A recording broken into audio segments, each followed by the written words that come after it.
Au vu de ce que le Sili a proposé lors de cette première affiche, j'en doute. On a vu une nette supériorité, vous l'avez dit, technique, tactique, mais aussi physique. Même si en seconde période, l'Éthiopie a su revenir pour tenter de sauver l'honneur. Cela va de soi, on ne peut pas dominer un match 90 minutes.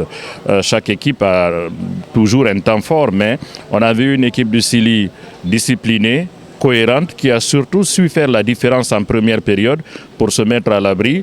Et en seconde période, on a plutôt assisté à une gestion de la part de l'équipe de Michel Ducier. Donc on a constaté une certaine maturité de cette équipe du Sili qui était largement au-dessus de l'Éthiopie. Bon, on peut expliquer cela par l'arrivée de Michel Ducier avec toute son expérience, son vécu et la préparation qui a été effectuée ici à Abidjan. On peut mettre cela aussi au crédit du retour de certains cadres, notamment Serou Girassi avec son coup de chapeau. Isiaga Silla, ne l'oublions pas, qui est un cadre, qui était le capitaine lors de cette rencontre, mais aussi Seydou Sow. Seydou Sow a beaucoup stabilisé cette défense du Sili national de Guinée.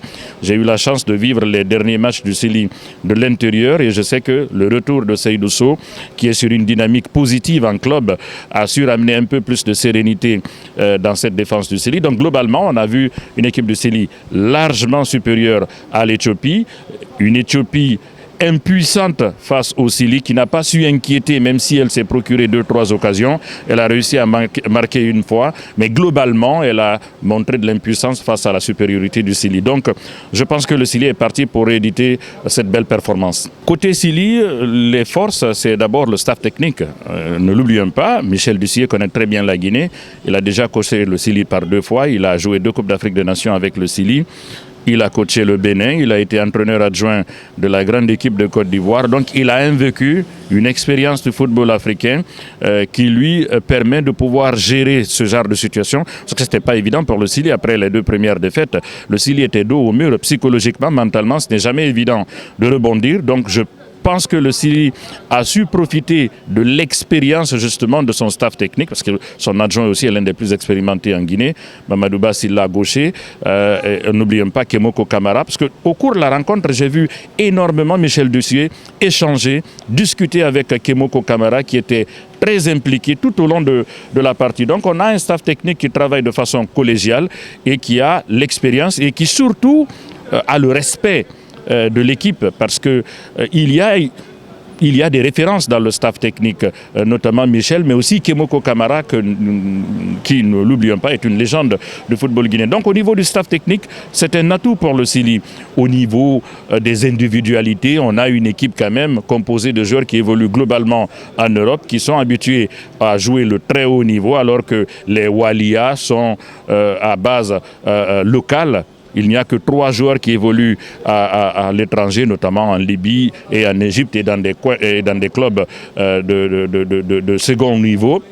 Donc à ce niveau, il y a une grande expérience au niveau du Sili qui lui permet d'être au-dessus de cette équipe éthiopienne. Et puis il y a la qualité quand même du jeu produit par le Sili national de Guinée. On ne va pas revenir là-dessus, on l'a tous vu. À ce niveau, c'est un atout pour le Sili. Mais il y a également le physique, parce que c'est très important. On a la chance de ne pas jouer ce match retour à Addis Abeba, sur les hauteurs d'Addis Abeba. On sait qu'à ce niveau, l'air est rare, la respiration est difficile, les équipes ont souvent du mal. On va jouer ce match retour ici à Abidjan. C'est comme si on était à Conakry. À ce niveau aussi, il y a un véritable avantage pour le Sili. Maintenant, ce qui peut désavantager le Sili, et c'est que je crains beaucoup, c'est qu'après cette belle victoire, le Sili ne prenne de haut l'Éthiopie, parce qu'on a souvent vécu ça avec le Sili.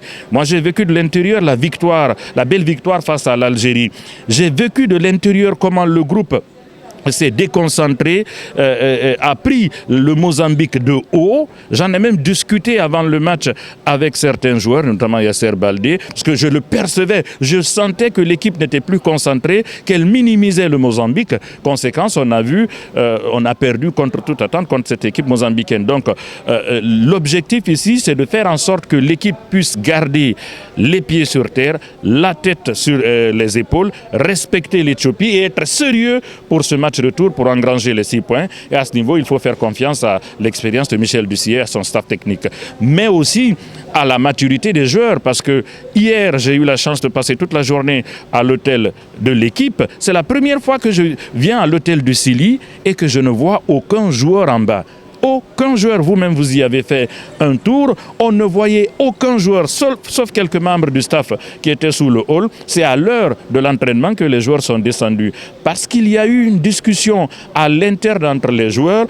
Isiaga Sylla a pris les choses en main. En tant que leader, en tant que capitaine, les joueurs se sont décidés à rester sérieux, à rester concentrés, à faire le job. Encore une fois, on espère, on croise les doigts en tout cas, en se disant que le staff technique saura trouver les mots qu'il faut pour permettre à l'équipe de rester concentrée. Je l'ai dit tout à l'heure, l'attitude des joueurs eux-mêmes prouve qu'il y a un changement radical dans leur façon d'aborder ce deuxième match, on va dire, au cours duquel ils se relâchent souvent après une belle victoire. Donc je pense que toutes les conditions sont réunies aujourd'hui pour que le Silly continue de rester sérieux et que le Silly remporte cette deuxième affiche.